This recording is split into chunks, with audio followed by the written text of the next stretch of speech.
That was spicy. Woo. And that was a clip from the new movie, The Best Man Holiday, a sequel to the classic that we've come to love over the years. That's right. And now we're joined by the man that's bringing the Divine Nine back together again, writer, director, and producer Malcolm D. Lee. Welcome to Arise Entertainment 360. Thank you. Thank you. Glad to be here. Thank you for having me. Okay, why? It's been 15 years. Why so long? Please explain. I've been waiting and waiting and waiting. I'm a slow writer. What can I tell you? You know?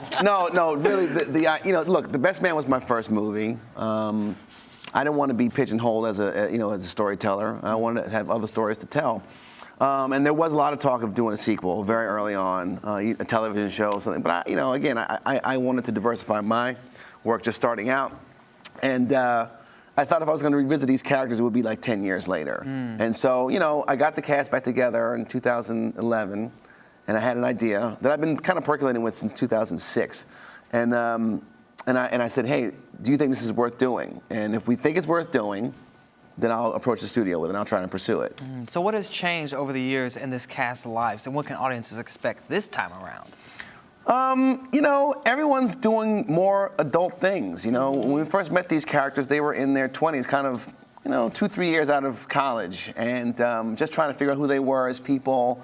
And now they're coupled up, they're married, they got children, mortgages, things that very adult things, and dealing with some life issues that, that occur at this time in people's lives. Now, the original, I would say, was a romantic comedy, but this, to me, is decidedly a dramedy. Why the shift in tone? Again, it was a desire to tell a different story, and it's funny, too, because when we first talked to the studio, I pitched them this very story, there's some variations, but the fiber, the bones of the story was what I wanted to do, and they were all for it. When they read it, they were like, wow, it's so different. And they were a little nervous because it is such a shift. But again, I wanted to tell a different story, and they said, well, why don't we do another wedding movie? And I said, I don't want to do that. My cast doesn't want to do that. And again, these characters are not 20-year-olds anymore. Right. They have different things that they're thinking about, and different things that confront them. Yeah. So that was, the reason for the shift. And to just do something more sophisticated and complex. I've told everyone that you'll laugh, you'll cry, and you'll drool because Several times. everyone looks amazing. Like, what are we drinking? Best man juice? What is it? We have a formula. We're going to bottle it, Okay. and we're going to patent it. It's coming out soon after right around Christmas time. That we can, That's perfect. I'm sure this one will be a hit as well. But when you were doing the original, did you think it was going to be a classic? And why do you think it resonated so deeply with audiences?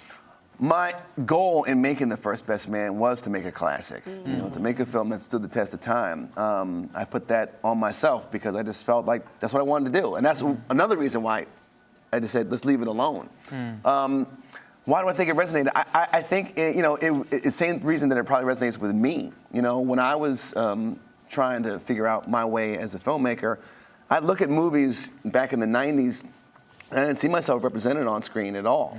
Whenever there was an educated black person on screen, they were like a sellout, or somehow they weren't real, they weren't authentic, and that just didn't ring true to me. And I wanted to tell a story that was about 4 different guys who all were very different, but all had a kind of a collective. I don't know if the collective consciousness, but they had the same values, and that was the impetus behind it. And I think that people recognize themselves in the character, and they recognize other people that are in the film as well, that are in their lives. Is that what motivated you to write the original, because you didn't see characters that reflected your real life experience? Absolutely, absolutely. It's everyone wants to be validated. Everybody wants to have themselves represented in an authentic way. And people try to say, a lot of people say, oh, it's such a positive image of black people. And it's like, some of them are largely positive. They're not shooting people and not selling drugs.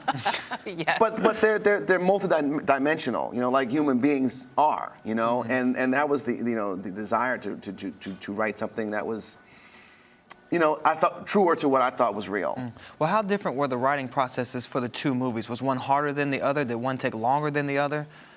It's interesting. They were both, I was calculated about both of them, What do you mean calculated? Well, I'm gonna tell you why. I'm gonna tell you what I mean, because you know, I had written, The Best Man was my 6th screenplay that I'd ever written. And I'd done numerous drafts of other screenplays, and I wasn't getting any traction anywhere. And I said, I'm going to write something very commercial. And I'm not only going to, so I'm going to put a wedding in it, and I love a reunion movie, so I'm going to do a reunion movie. I'm going to make sure that I finish it by the time that Soul Food was coming out. And at the time, you know, Soul Food, you know, nobody knew George Tillman was, nobody knew that movie was going to be out. But I thought if it was a hit, he would be looking for the next Soul Food. Not that The Best Man was ever Soul Food, but in a setting where there are just middle-class African Americans who are just normal people, human beings, then you know you could do something that would resonate with people, and it would be castable, and it would be something that we'd shoot for a price. So that was there was that, and I was calculated about that, and then with this I was like, you know, because you're making movies over a period of time, and some are hitting and some are not. And then the business was changing in such a way in around 2008 to about 2011. They weren't making black movies anymore. Well, yeah, they weren't actually. Yeah. The black movies disappeared. They disappeared because nobody was coming to support them. A couple of them don't hit. They're like, okay, nobody wants to make those movies. Let's not make them. So I said, well, you know, everybody's talking about branding and whatever. And I said, well, what's my brand? Everybody knows me as the director of The Best Man. So it's time to try to reboot these characters. So that's why I went to the cast and I said, do we want to do this? And once they said yes, and I got them signed on, I went to the studio and they commissioned the script. And so what was the sell? Because I've been told that you had a big dinner, you got the cast together, you got them a little liquored up, and then... Liquor always works. Liquor always... And then deliver the pitch. And then you deliver the pitch. You know... But seriously, what was the sell? Well, you know, I think that they were all in a place themselves where they were looking... Like, they were working, you know, some were working more than others, and I think that was part of it. I think it was a desire to see these characters again. And I think they liked the story. You know, they got an opportunity the first time around to see and play parts that they as actors don't usually get to play, that their white counterparts play often. So here was another opportunity to do something more sophisticated, more complex, and do that again, and you know, remind everyone of their special chemistry. Were any of them hesitant to sign on to the project, and would it have worked if all of them didn't come back to do this? Here's the thing, you know, at that dinner, everyone said, because I said to them, do we all feel this is the right thing to do? And they all said yes. And I wasn't going to make the movie without all 9 of them. I mean, in the studio, I mean, in some of their pitches, they said, well, what if this person is already gone? And what if this person's out of the picture? I'm like, I'm not doing that. It's going to be the 9 of them. All or nothing. Yeah. Now, the first one debuted at #1. Any pressure to repeat that feat again? I tell you what, if we end up being #1, that would be a miracle. Really? Why And I'm do going you to say tell you that? why, because there are big blockbuster movies. Right. I know we are. Thor. So who cares about Thor? Well, apparently $87 million worth of people care about Thor, apparently, in this first weekend. And 345,000 worldwide or something like that. Oh, but hey, well, Thor Schmore. They don't have a Christmas miracle in their pocket. They don't. But, you know, listen, I hope that we will be competitive. You know, if we end up being #1, that'll be serious news. Well, we're looking forward to it. And you talk about competitiveness. Were the cast competitive on set a lot? What was the energy like? You know, they're a very competitive group, you know, and I push them to be competitive, to push one another, but also support one another, you know, and that's what they did. I mean, they are all, I mean, it's like, and Terrence Howard put it very succinctly in the first movie by saying, you know, everyone wants to win every frame. And, you know, they all competed, and they all came to work. And, you know, at times, between takes, it was like wrangling, you know, campers. Really? It's like, guys, come on. And, you know, Sanaa's over there Instagramming. She's trying to win the social networking prize every week. And this person's talking, and that I'm just like, guys, we have to shoot. So, you know, but once it came down to time to shoot, they were really, really keen to perform. So they haven't aged at all, but how have they evolved as actors?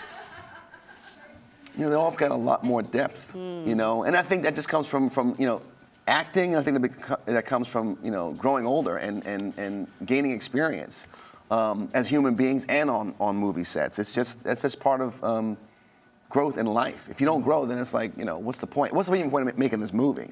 I think one of the great things about the movie is it has grown outside of the black community and has reached a crossover audience. Was that important to you, or did it not matter when you're developing it? You know, I thought the first one and all the movies that I've tried to do have had universal themes. You know what I mean? They just happen to have an African American face on them. You know, but everyone can relate to the things that go on in this movie: friendship, fellowship, faith. You know, getting together at Christmas time reunions, and knowing what's important during those times. It's a discovery, you know, of what these characters are going through the entire movie, and everyone can relate to these characters, and we just have the specificity of being African American, but you know, it's a very universal theme.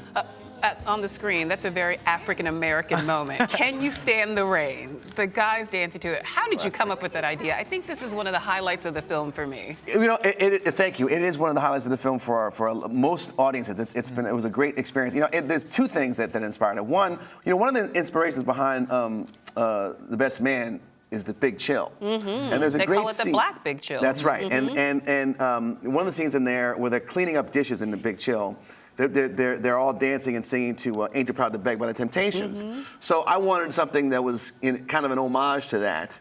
And when I was in college at Georgetown, we do air band competitions. And Can You Stand the Rain was one that was done during my freshman year, because it was a very popular CD during my freshman year. And I thought thematically, the song actually works very well with the movie. And you know, it's very fun, and you know, everyone loves New Edition. Everyone who knows New Edition loves New Edition. And so, you know, it was great to reprise that and get a really, really great choreographer to put it together for us. Now you're taking us back to your college days. So take us back to when you first got into the business, because I mean, you've worked on other great movies like Scary Movie 5, Welcome Home, Roscoe Jenkins, Roll Bounce, and Undercover Brother. What was it like in the beginning for you? How did you get your start?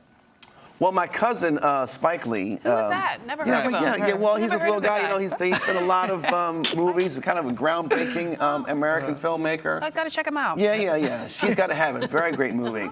You know, he lived in my parents' basement when he was in film school. So I got to see very early on the growth of an emerging American voice. And I got to work with him, you know, as a production assistant, his assistant later on. And, you know, he always encouraged me to write movies and to tell stories and stressed to me the importance of images, especially when it came to African Americans. And it was something that culminated all my interests. So, you know, I got to work with him a lot. I went to Georgetown as an undergrad and majored in English and minored in fine arts, and I went to NYU Film School. I also, between those two schooling experiences, I got a fellowship in screenwriting at Disney. Wow. For a year in Los Angeles. And, you know, I still didn't know how to write then, but, you know, it was a good experience to be out there and, you know, hone my skills, and I'm still honing my skills. Well, how influential has Spike been in your career? And do you still ask him for advice or some tips along the way? You know, very influential in the beginning. He, in fact, was the producer on the First Best Man film. You know, it's so funny because, you know, I knew that I was starting to make some traction, you know, with Best Man, and I gave him the script, and he read it, and you know, Spike's very quiet. You know, it doesn't seem like that when he's doing media, but you know, behind the scenes, he's a quiet guy, and like the next thing I knew, like the following Monday, he was like, "Okay, you're going to LA to meet with the head of Columbia. Let's go." And I was like, "What? All right." So, you know, he was very influential, you know, but I'm now kind of developing my own voice. I mean, the kind of cinematic heroes that I you know, try to emulate are like Soderbergh and Woody Allen, and certainly Spike is part of that as well. Now, Vanity Fair dubbed this a banner year for Black male actors as well as Black film. How do you feel about that? I think it's been a fantastic year for Black cinema. You know, I think that what I really like about it is not just the number of movies, but the quality is really strong, and I think that it's the diversity of product within Black movies. I mean, you know, you got 42. You got The Butler, 12 Years a Slave. Right. You know, 2 Mandela biopics. Yeah, I mean, it's been a really, really fantastic year. My movie, you know, Black Activity that's coming out. You know, The Butler, obviously. Right. I mean, so many. So many, and just all different. Well, speaking of The Butler, it broke the 100 million mark, and some are saying that you could also pull that off with this film. How do you feel about that? And does the box office really matter at the end of the day? Oh, no, who cares? Who cares about the box office, $100 million, Doesn't mean who nothing. cares? You know, but it's, you know, listen, it would be fantastic to get that, you know, it would be historic, and I just hope the fans come out and support the film. That would be that'd be a beautiful thing. I like that the idea is even posited out there. It's out there. It is out there. And I hope it comes true, but we'll see. Okay. Well, some have argued that there's this Tyler Perry effect, that they're actually letting people realize that black people will come out and spend money on films. But you also have been, critical of him in the past, saying that, he would rather try to put on something that's worry about commerce than actual art. Do you stand by those beliefs, and do you think that there is a Tyler Perry effect? A Tyler Perry effect. I think that, Tyler Perry has his own lane in this industry. No matter who, his audience are always going to come out for his film. And speaking of controversy, it's like, if you ask Tyler Perry, what do you think about about what Malcolm Lee said about you? He'd say, Malcolm who? I guarantee He's too busy fighting with your cousin, Spike Lee. I think that feud has been put to bed He's as well. cleared it up on Oprah. They're Hey, cool listen, now. they're cool, They're cool. and God bless Tyler Perry. I mean, he's puts a lot of black people to work in front of and behind the camera, and he's doing plenty of things. So we just do different things, and that's also what's great, that he has his lane, I have mine, Spike has his, Lee Daniels has his. And that we can all work in the industry. Yeah, you can all coexist. And it can still be a great year for black films. Absolutely. All types. Because before there was the assumption that there could only be one in the room, and you guys are disproving that. Yeah, and because again, the quality of the movies has been really good, and I'm hoping that continues. Because we've been in places before we've seen a slew of black movies, but it's all one type. Let's make the hood movie, let's make the romantic comedy. This is all different, and there's still plenty of room to grow. So what's next for you?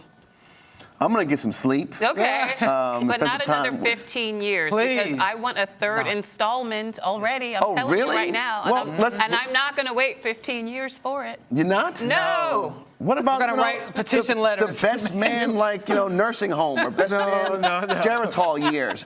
No, listen. If the fans want to a third one, they're going to have to come out and support this in big numbers. And the studio will say, well, then we got to do another one. All right. And I have an idea.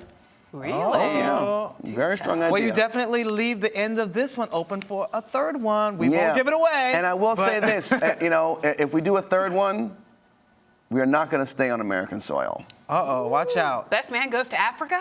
There you go. Nice. We're ready. All right. Best Man Goes to Africa. Well, But before that, if you need a Nigerian in the film. You know somebody? maybe Let's talk afterwards. Oh, Lord. Well, in the meantime, while you all talk, we're going to remind people that We're the gonna get on the Best Man casting couch. Holiday, it opens this Friday, so make sure you check it out worldwide. Thank you so much for your time. My pleasure. My pleasure. Thank you. And you're watching Arise Entertainment 360.